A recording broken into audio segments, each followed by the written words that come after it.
और अब राहुल गांधी जी भी और हमारे अध्यक्ष श्री मल्लिकार्जुन जी खड़गे जी भी पहचानते हैं आपकी निष्ठा को।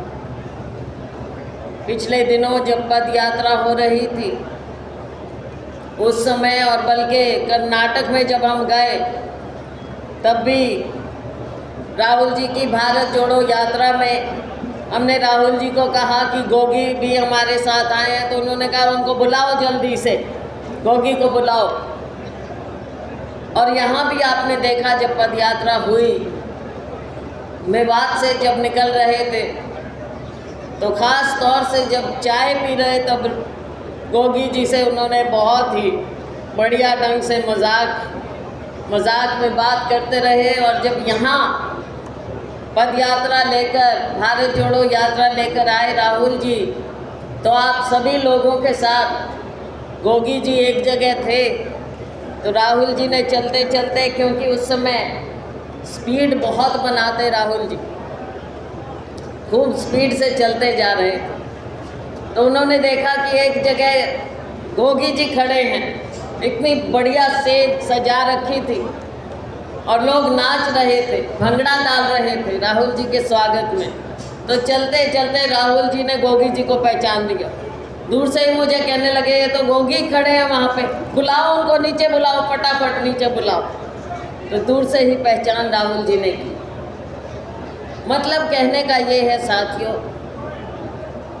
कि निष्ठा से इन्होंने आपका साथ दिया, हमारा साथ दिया, कांग्रेस का साथ दिया।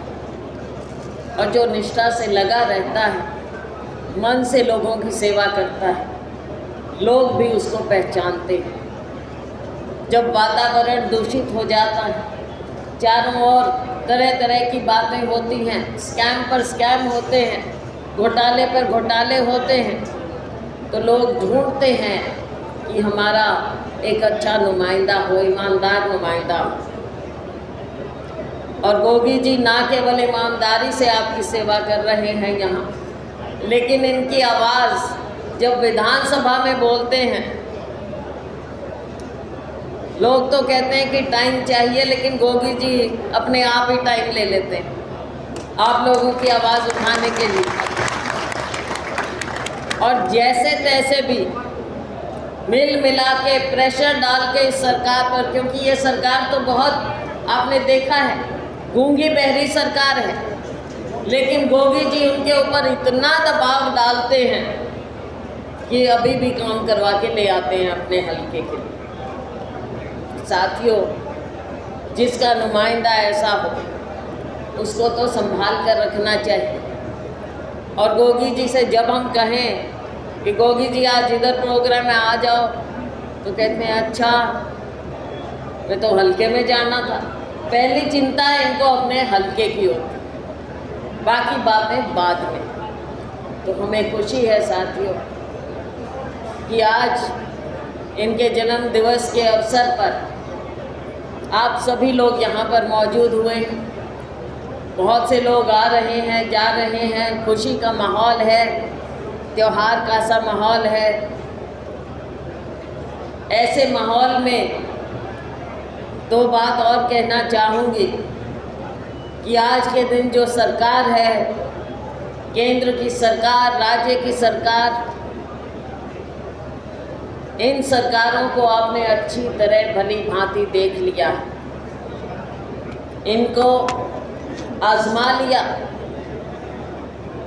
आज के दिन महंगाई आसमान को छू रही।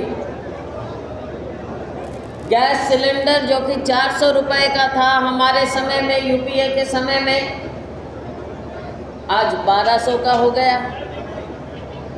और क्योंकि चुनाव आ गए हैं, कुछ राज्यों के जनाधार खो बैठे, लेकिन दिखाने के लिए 200 रुपया कम कर दिया। लेकिन ये बात आप समझ लो, जैसे ही चुनाव खत्म होंगे कीमत और दुगनी कर देंगे। बल्कि पहले भी आपने देखा है, जब चुनाव आते पेट्रोल डीजल की कीमत कम, चुनाव जाते ही एकदम फिर से उतनी बढ़ा देते। ये भारतीय जनता पार्टी को आपने देखा है। कहा था मेरे नौजवान साथी यहाँ पर कहा था कि हर साल 2 करोड़ रोजगार देंगे। तो साथियों 10 साल में कितने हो जाते हैं? कितने हो जाने चाहिए? 20 करोड़। क्या 20 करोड़ रोजगार मिले? 20 करोड़ रोजगार मिले होते तो क्या माननीय प्रधानमंत्री जी को मीटिंगें कर कर के 40-50 हज़ार के सर्टिफिकेट देने पड़ते उनके एम्प्लॉयमेंट के? साथियों किया कुछ नहीं, केवल बातें मिली हैं, जुमले मिले हैं। हाँ, एक चीज़ और मिली है जिसके लिए उनका हम धन्यवाद करना चाहेंगे, आप सभी करना चाहेंगे।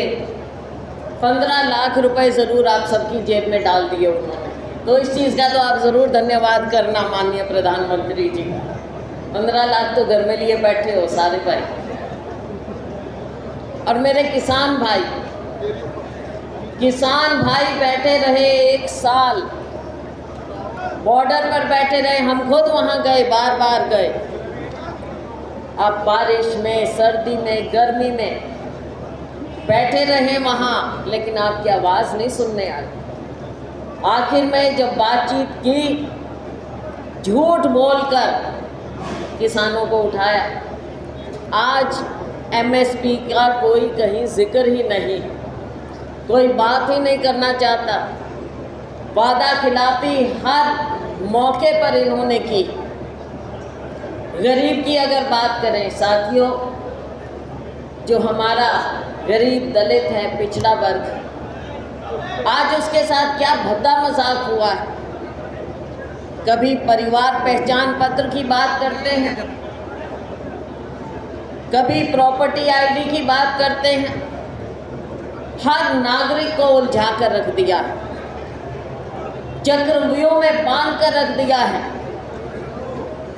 और साथियों, अगर हमारे राज्य की बात करो, माननीय मुख्यमंत्री जी जाते हैं जगह जगह, सिरसा गए, अम्बाला गए।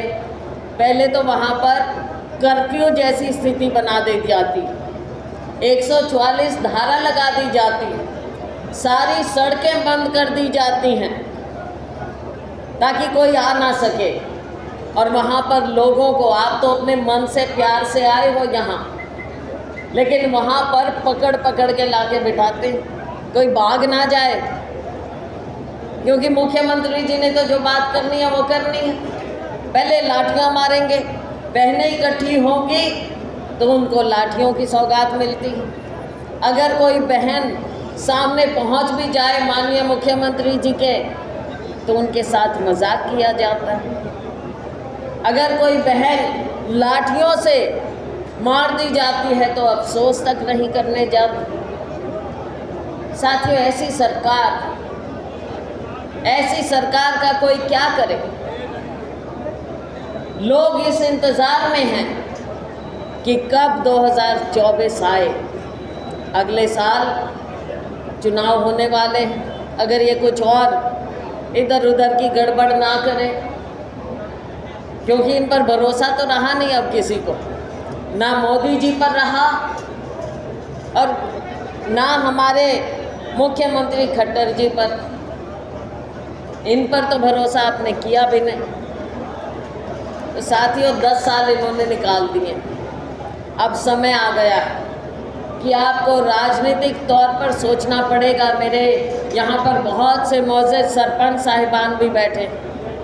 आप जब बैठे, आपको भी लाठियाँ पड़ी, आपके अधिकार छीने गए, तो आपको भी सोचना पड़ेगा। मेरी बहनों को सोचना पड़ेगा। आज उनको क्या दिया? कानून व्यवस्था ठप हो गई, जगह जगह पर गलत बातें होती। तो आप सबसे गुजारिश है कि आने वाला समय जब चुनाव होगा, तो साथियों, हम तो गोगी जी हमारे भाई हैं, हमारे साथी हैं, हमारी हमेशा इनको शुभकामनाएं रहेंगी, हमारा आशीर्वाद रहेगा। बहन होने के नाते बहन कुमारी शारदा जिंदाबाद, जिंदाबाद, जिंदाबाद। बहन कुमारी शारदा जिंदाबाद, जिंदाबाद, जिंदाबाद। धन्यवाद साथियों।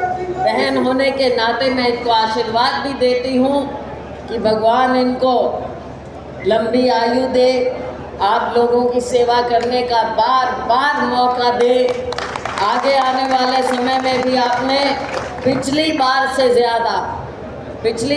ज़्यादा आपने इनको ज़्यादा बहुमत से जिताकर भेजना है। हमारा एक मजबूत साथी हमारे साथ खड़ा हुआ दिखना चाहिए। साथियों, सरकार आपकी बनेगी, सरकार कांग्रेस की बनेगी, क्योंकि आपने मन बना लिया है हमारी सरकार बने तो हमारा साथी मजबूती से हमारे साथ खड़ा हुआ दिखना चाहिए। इसके लिए आप लोगों का भी आशीर्वाद इनको मिलता रहे, मैं यही कामना करती हूँ। बहुत बहुत धन्यवाद। जय हिंद।